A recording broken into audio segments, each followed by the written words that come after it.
First came a presidential order defining gender in the simplest terms. I made it the official policy of the United States government that there are only two genders, male and female. Gee, that was a tough one. That executive order, signed on Inauguration Day by President Donald Trump, was quickly followed by two more assailing the rights of transgender Americans. One lays the groundwork for banning transgender people from serving in the United States military. The other attempts to outlaw gender-affirming health care for young people nationwide. These, among hundreds of executive orders of debatable constitutionality, came in rapid-fire succession, leaving reporters scrambling to cover the story, to predict the impact of the measures, and, as always with Trump, to separate fact from fiction.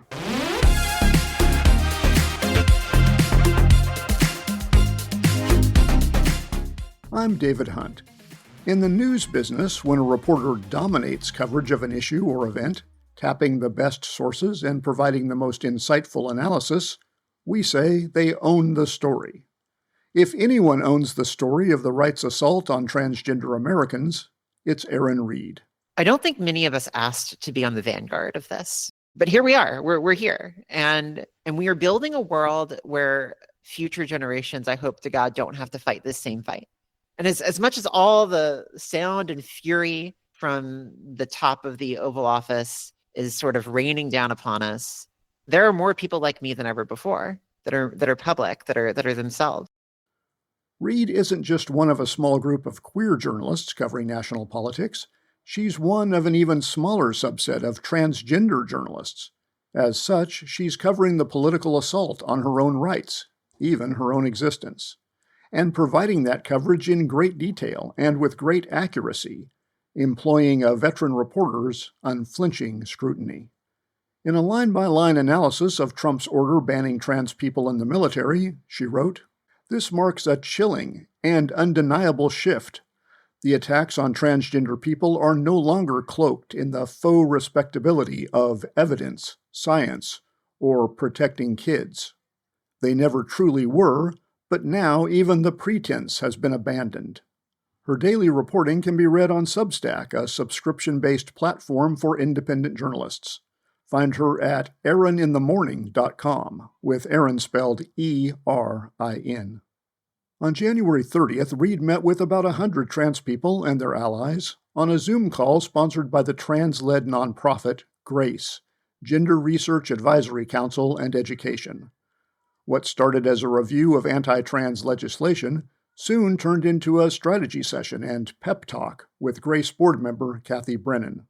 Okay, Erin, can you unmute yourself? Yes, hello. Hi, everybody. How's it going? Yeah, here you are. Wished it were better circumstances, but I'm here tonight to speak with all of you, and look forward to talking. You know, I've been doing this work for a long time, and I think that there are very few people who have the history that I do in terms of like reading the stuff at the beginning. I was there whenever all of this current wave started. You know, whenever you talk about 5 years ago, if you would time travel somebody from 5 years ago to today, it would be unrecognizable. The debate over transgender people and our care and our existence and more. If all of you will probably remember 5 years ago, the biggest thing back then around trans people were a smattering of states that had sports bans, and that was it. There was one bathroom ban in 2016 in North Carolina, and that was a disaster. The PayPal pulled out of the state. Deutsche Bank pulled out of the state. They lost $3.7 billion in revenue because of that bathroom ban. But what happened after that was the same organizations that have become very popular, famous now, infamous now, your Alliance Defending Freedom, your Project 2025 groups like the Heritage Foundation and more, they held a conference in 2017 in Phoenix, Arizona, and they planned out their strategy for what we're seeing now. And they executed that strategy over time. They, one of the architects of the plan from the American Principles Project, Terry Schilling, had specifically said that they were going to start with sports so that way they could get people comfortable with discriminating. And then after they got you with sports, they were going to go to kids, and then they were going to go to bathrooms, and then they were going to continue growing on that more and more and more. And like he sort of James Bond monologued this to CNN in early 2020. And we're seeing exactly that. Like the strategy has happened exactly as he had planned it. And the same groups that, were part of that conference are now the ones that are writing the Trump executive order. So where do we start now, right? Like it's, it's kind of a really tough situation, but now we have all these executive orders. So the first one being about the military and then about government ID. So access, government ID, your ID is your access to everything in this country and the world, like your driver's license, your social security card, all of it. Like, so it's, access. And if you don't have access, you don't have anything else. Those of us who have been working in this space for a long time, we had an idea that we would get some sort of a blitz, some sort of a massive assault on rights. And I actually, in the immediate aftermath of the election, for those of you who do read my newsletter, the very next day I published here are the steps that you need to take right now. And at the very top of that list was go get your passport renewed right now. Get it renewed right now. And thankfully, I was able to reach a large number of the community. I had built up quite a large readership, a large following, large viewership on various social media video platforms like TikTok and Instagram, where I blasted this message out there because I knew that one of the first dominoes to fall would be passports. And in fact, the very first day of the Trump presidency, we got an executive order that erased legal recognition of transgender people throughout the government. So in every single aspect of the way that the executive branch handles trans people. So we're talking non-discrimination protections. Are they going to, for instance, file a claim of non-discrimination if I get denied housing, because I'm trans, because a particular landlord doesn't like that, doesn't want a trans person moving into the neighborhood? Am I going to be discriminated against in education because, a public university decides that trans people go against their mission? And typically, no, you're not supposed to be able to discriminate against people like that. But this administration has stated that it will refuse that legal recognition. And the top of that, the most impactful of that, was in passports, because many people that were in the process of getting their passports have had them held up right now.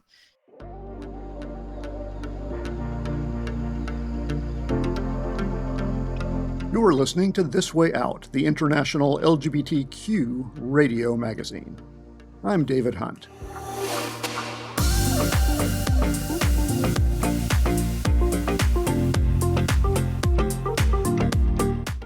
Much of Aaron Reed's work as a journalist focuses on providing context to the onslaught of anti-trans measures flooding the zone with shit, in the words of Trump strategist Steve Bannon.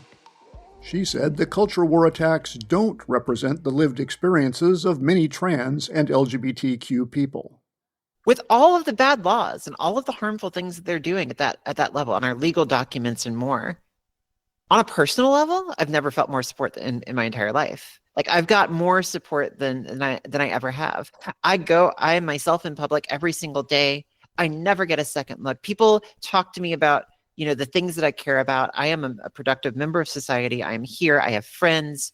And I think that part of the reason why they're making such a push through laws is because they know that the people that you live with in your community, that hate is not there. It's not, they want you to believe that it's so much more present. I think that this is an issue of exhaustion. And I think that is part of why we have seen this blitz of executive orders. It's designed to scare. It's designed to make you feel exhausted. It's designed to make you feel powerless.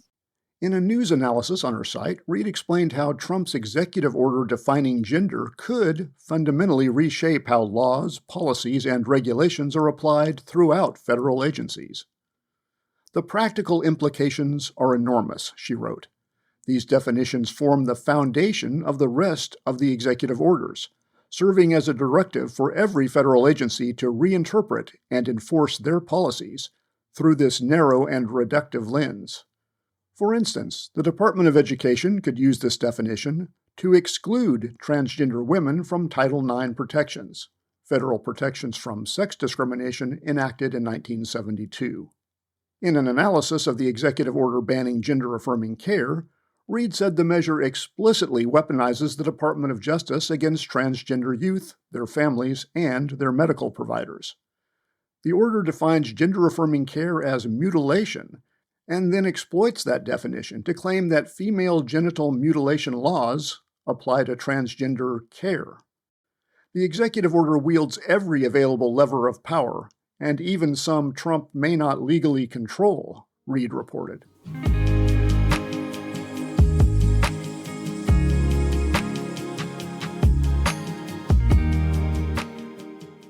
If there's such a thing as a trans power couple, it's Reed and her wife, Zoe Zephyr, the first trans woman elected to the Montana legislature. The couple tied the knot last December in a ceremony at the Missoula County Fairgrounds in Montana. A moment that was, in Reed's words, perfect in every way. I saw fireworks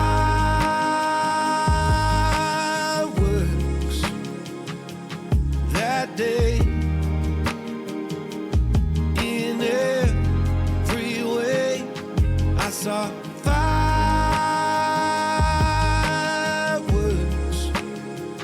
for the second time in 2 days.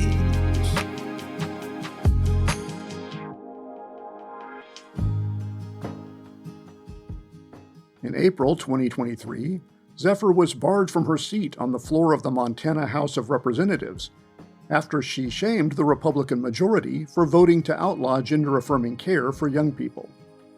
She spent the remainder of the legislative session working from a bench in the House lobby, a bench her supporters took turns occupying on her behalf after Republicans tried to deny her even that place to sit down.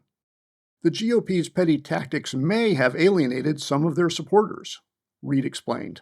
You know, we drove to Glacier National Park, beautiful national park, and we pulled up to the side, and then this big F-250 pulled up behind us. And out came 3 burly men in camo. They walked up to us, and one of them looked to her and said, "Are you Zoe Zephyr?" And Zoe's like, yeah, that's me. Hi. Wow. And he said, I'm a Republican. It's like, we can guess, but that's okay. I'm a Republican. But then he said, but I want to let you know I would sit on that seat for you.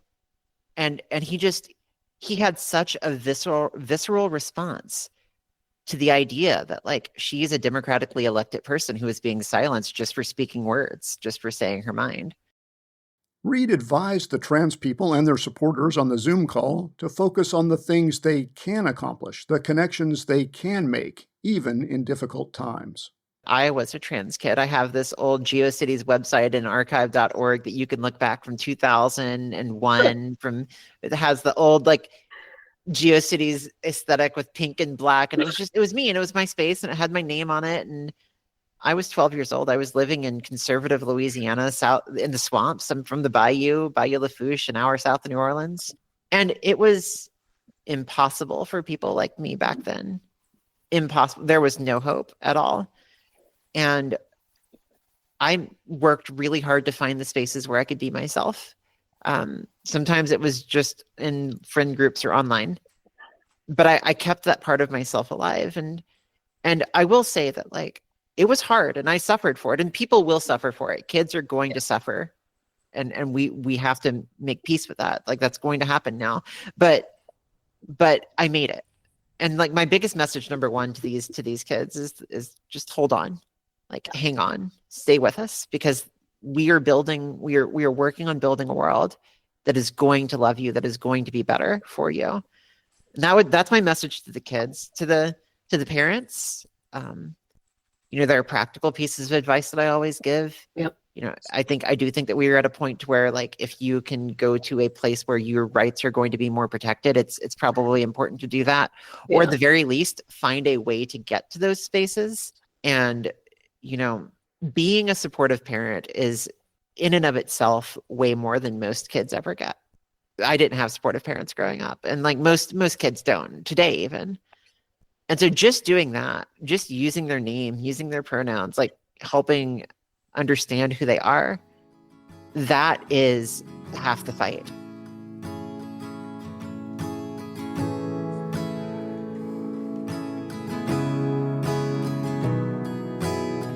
Don't let yourself burn out. Have something that has an endpoint. Find your local community. That's how we got through Stonewall. I mean, that's how we got through that period, is that we had our gay straight alliances and our queer family groups, our church groups, and more. And I think that, whatever that looks like for you, help foster those connections, because that will help people stay here while we're dealing with all this.